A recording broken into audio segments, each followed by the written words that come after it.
Paz, bom dia, tudo bem? Hoje eu queria compartilhar algo especial com você. É uma palavra que Deus me deu há um pouco mais de 2 anos. Deus me abriu os olhos para ela há pouco mais de 2 anos, né? É uma palavra relativamente conhecida, mas que foi, não vou dizer fundamento, porque fundamento é Cristo, né? Mas foi meu porto seguro durante um momento muito difícil. Tiver com a sua Bíblia, acompanha aí lá no livro de Salmos, Velho Testamento, no Salmo 23. É uma palavra, como eu disse, conhecida, mas eu queria fazer de uma maneira um pouquinho diferente e passando versículo a versículo com você, como isso pode nos fortalecer também nesse tempo difícil, como já fez comigo por uma vez. E tiver com sua Bíblia, acompanha aí. No Salmo 23, verso 1, vem um versículo que eu creio que você já deve conhecer. Diz: O Senhor é meu pastor, nada me faltará. Aqui nesse verso, eu creio que muitos usam, mas não necessariamente da maneira correta. Porque se o Senhor é o meu pastor, nada me faltará, então Ele proverá todas as coisas. Eu também creio, amém? Só que é mais do que isso. Ele coloca aqui, Deus coloca o Senhor, não como o provedor simplesmente, mas como a provisão. Eu creio que é o verso que fica mais próximo do que Paulo diz para os filipenses, lá em Filipenses 4,13, quando ele fala: tudo posso naquele que me fortalece. Só que ele diz não só que ele pode alcançar todas as coisas, mas ele diz que no Senhor ele teria capacidade de passar por fartura e fome, da mesma maneira. Ele também diz que ele poderia passar por abundância e por necessidade, mas que o Senhor seria a provisão. O Senhor o fortaleceria, que no Senhor ele pode todas as coisas. E eu creio que a tradução mais próxima aqui para o verso primeiro do Salmo 23, para a palavra quando fala nada me faltará, algumas traduções, se eu não me engano a NVI, ela diz: o Senhor é meu pastor e de nada terei falta. Porque se é Ele a provisão, nada vai faltar. E eu creio que nesses momentos difíceis que nós temos passado esses dias, nós conseguimos enxergar o Senhor como provisão. Nada vai faltar. Creia nisso. Estou dizendo que você não possa passar por dificuldades, mas como o próprio Cristo disse, no mundo tereis aflições. Mas fique em paz. Eu venci o mundo. Ele é o pastor que venceu o mundo por você. Por mais que você esteja passando algum tipo de dificuldade nesse momento, creia que é Ele que o tem guardado. E realmente nada vai faltar. Então no verso 2, começa a vir os estímulos que eu acho muito interessante. No verso 2 desse capítulo 23, Salmo 23, diz assim: Ele me faz repousar em pastos verdejantes. Leva-me para junto das águas de descanso. Algumas traduções dizem para junto de águas tranquilas. O legal aqui é porque se o Senhor é o pastor, nós somos as ovelhas, né? Só que para uma ovelha, pasto verdejante não é lugar de descanso. Pasto verdejante é lugar de alimento. É lugar de comer. Só que para pensar só um pouquinho. Baseado na paz que o Senhor pode te trazer e na paz que a gente realmente precisa, você consegue comer quando você não está em paz? Você consegue se alimentar quando seu coração está angustiado? perturbado, aflito. Muito difícil. Eu lembro ainda quando muito jovem, há alguns anos atrás, nós como família passamos momentos bem difíceis. E meu pai é um exemplo de responsabilidade para mim, sempre foi. Ele não só assumiu o papel de homem, de provedor da família, mas ele se preocupava de maneira que eu nunca tinha visto em lugar nenhum. Em um momento de dificuldade, eu via isso nele, em que o desejo de suprir a necessidade era tão grande, em que ele não conseguia ficar em paz enquanto aquilo não acontecia. Mas o que eu posso te dizer é que nosso pastor, nosso pai, o Senhor, ele consegue te fazer descansar em lugares que outros não descansariam. Nesse momento de aflição que nós temos passado, aceite o Senhor como pastor e vai ter paz no seu coração. E logo na segunda parte ainda fala, e me leva para junto de águas de descanso. Como eu disse, algumas traduções dizem águas tranquilas. Mas entenda que água tranquila não é água parada.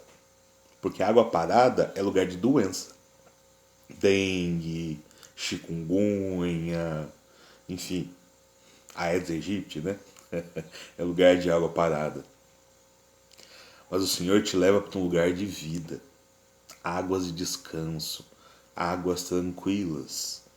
O desejo do Senhor é te dar paz e vida. Tranquilidade para que você possa descansar em qualquer situação. E mais do que isso, fazer com que você fique tranquilo em qualquer situação que você tenha passado, por mais que sejam momentos difíceis como esse. E aí no verso 3, por continuidade, a palavra diz: refrigera minha alma, guia-me pelas veredas da justiça, por amor do seu nome. E aqui vem a consequência dos versos anteriores: refrigera-me a alma. Esse é um tempo em que muitos andam aflitos, angustiados. Porque a alma é formada ali pelos pensamentos, sentimentos e vontade.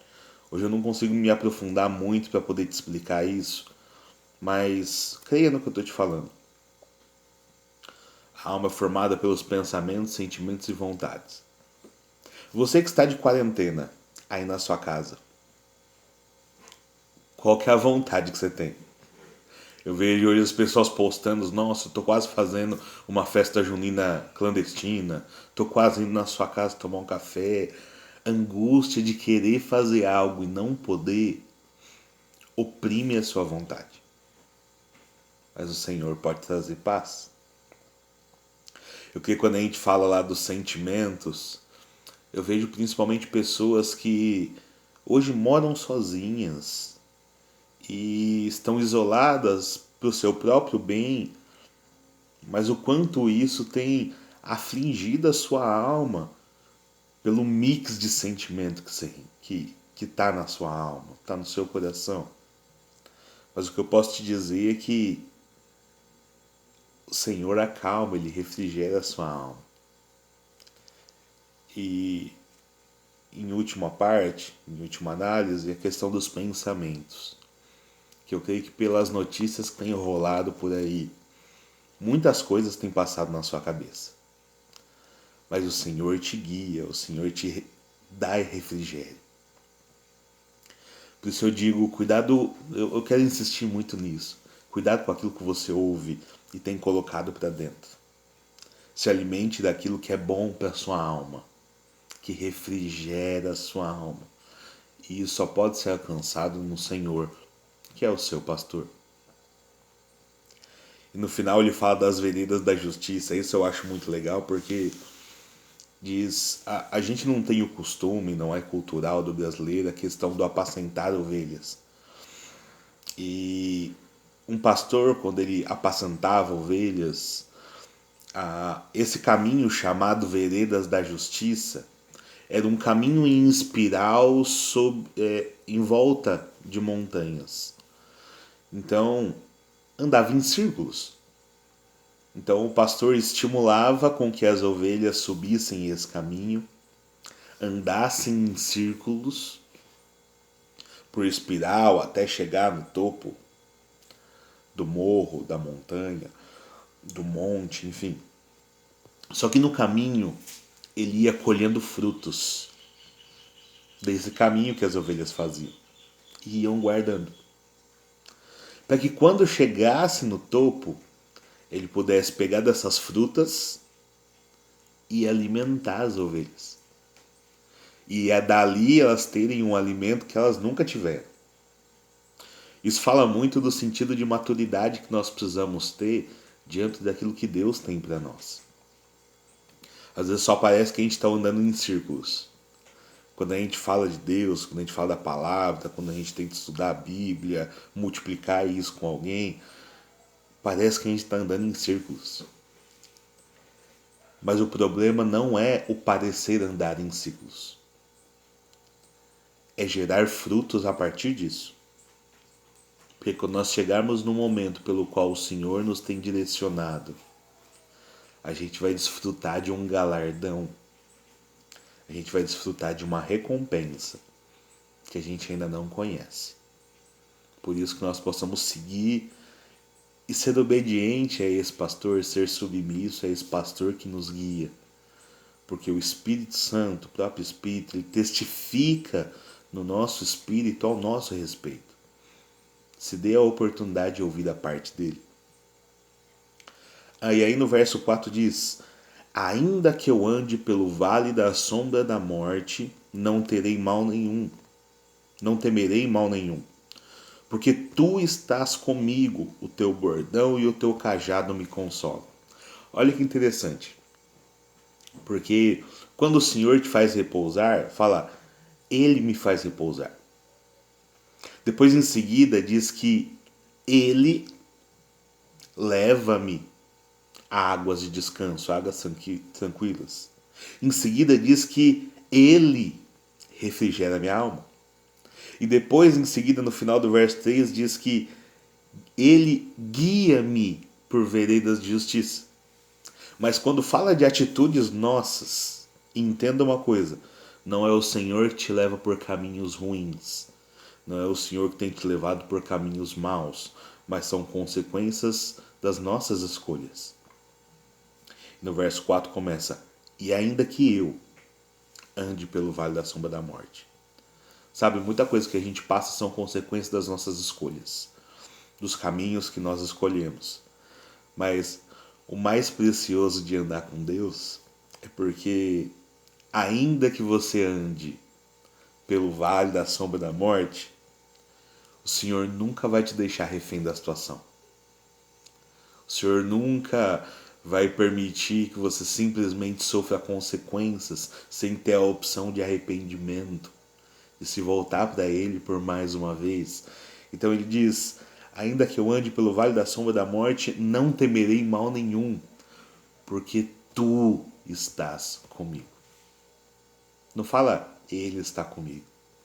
Fala do momento em que na dificuldade do vale da sombra da morte, alguém clama ao Senhor. Aqui é Davi nos seus momentos de angústia, quando ele clamava a Deus. Se você tem vivido momentos de angústia, ore ao Senhor, ore ao seu pastor, porque nada vai te faltar. Ele pode não só suprir necessidades naturais, mas ele pode tratar com o seu corpo, com a sua alma, com o seu espírito, te trazer a paz que só Ele pode dar, a paz que excede todo o entendimento, porque humanamente é impossível explicar. Eu sei que na nossa arrogância a gente deseja explicar quem Deus é, contar quem Deus é, mas sem ter uma experiência verdadeira, para que no momento do vale da sombra da morte você saiba que Ele está contigo. É difícil crer da maneira que Ele verdadeiramente é. Mas eu te inspiro a acreditar nas palavras que eu te digo pelas experiências que eu já tive a oportunidade de ter. Eu sempre fui muito cético na questão do cristianismo, principalmente, pelos maus exemplos que a gente vê por aí. Pelas pessoas que falam tantas coisas tortas. Mas quando eu consegui abrir o meu coração e ter uma experiência verdadeira com o Senhor, eu pude entender as verdades disso que nós temos compartilhado aqui, que a Bíblia fala a respeito dele, do projeto dele, do plano dele, da salvação que vem dele e daquilo que ele tem preparado para o fim dos dias. Então no verso 5, penúltimo versículo, diz: Prepara-me uma mesa na presença dos meus adversários. Unge-me a cabeça com óleo, o meu cálice transborda. E esse foi o verso que mais falou comigo. Como eu disse, esse é um texto muito especial porque ele me sustentou por muito tempo. Num tempo bem difícil. Como eu compartilhei já em alguns dos vídeos, eu passei um período bem difícil quando o meu filho ficou internado. E antes mesmo disso acontecer, o Senhor havia me dado essa palavra, eu compartilhava com os irmãos quando eu ainda estava no seminário. Eu compartilhava, nossa, eu não conseguia entender porque o Senhor tem me dado essa palavra. Eu não conseguia ler outra coisa. Eu não conseguia pensar em outra palavra. Eu não conseguia meditar de outra maneira. Eu não conseguia buscar sentido como eu fazia naquele momento. Mas, alguns meses depois, meu filho foi diagnosticado com pneumonia necrosante e a gente passou períodos bem complicados. Por isso que em momentos como que eu passei com meu filho, eu dou glória a Deus pela vida dos meus pais. Eu dei muito mais trabalho que meu filho. Em um momento eu ainda posso compartilhar um pouco dessa história com você.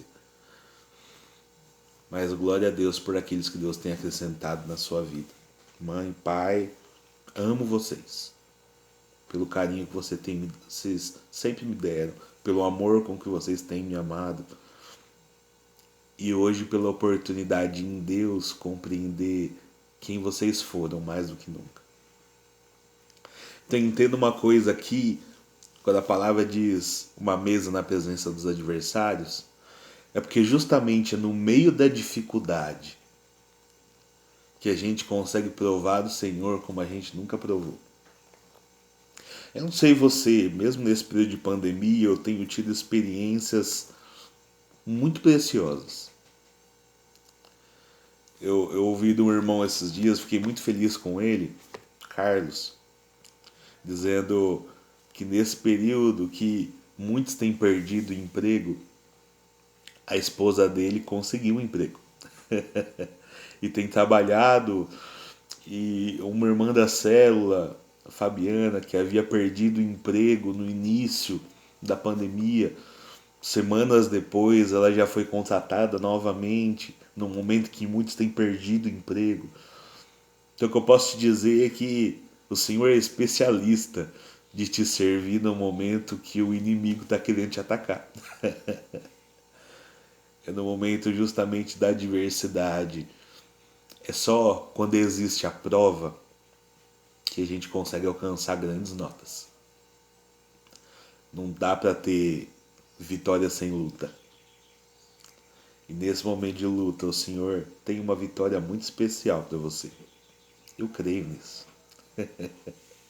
E para nós encerrarmos o último versículo, verso 6, a palavra diz assim: Bondade e misericórdia certamente me seguirão todos os dias da minha vida, e habitarei na casa do Senhor para todo sempre.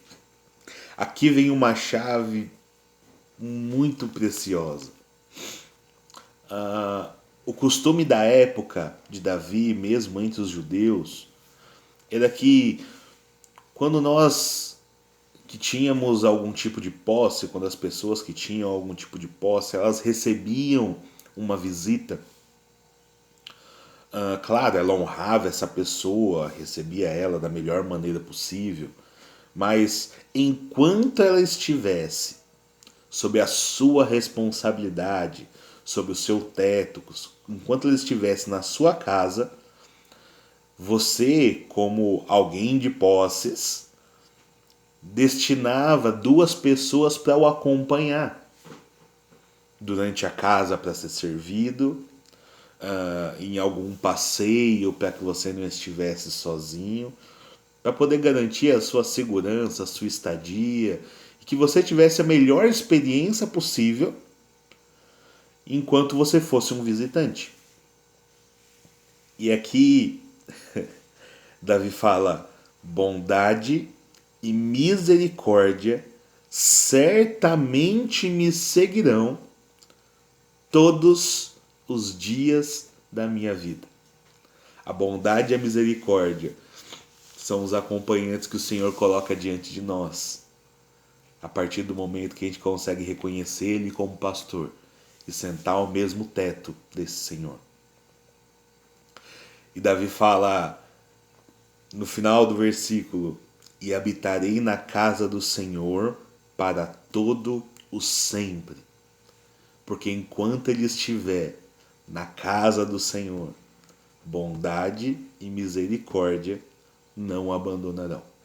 Seguirão a ele por todos os dias da sua vida.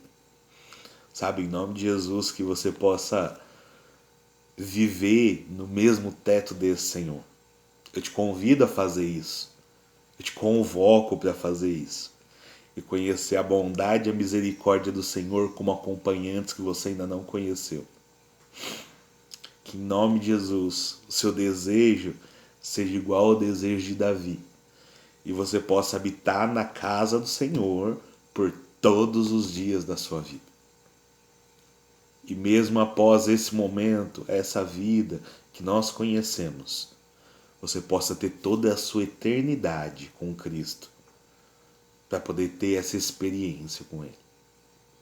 Habite a casa do Senhor, receba com alegria a bondade e a misericórdia do Senhor, para que nesse momento de dificuldade, a paz, a sabedoria, o conhecimento do Senhor possa explodir no seu coração e você tenha a alegria de poder segui-lo e servir. Amém? Obrigado por ter me ouvido até então.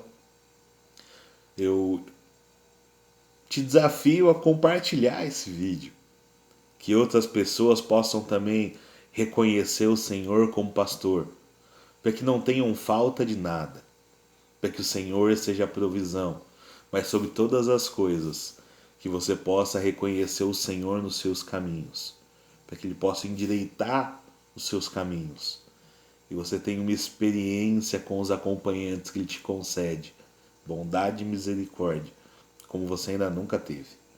Que haja paz no seu coração, nesses dias de dificuldade, e que em nome de Jesus, você possa conhecer a alegria que há em servir e segui-lo.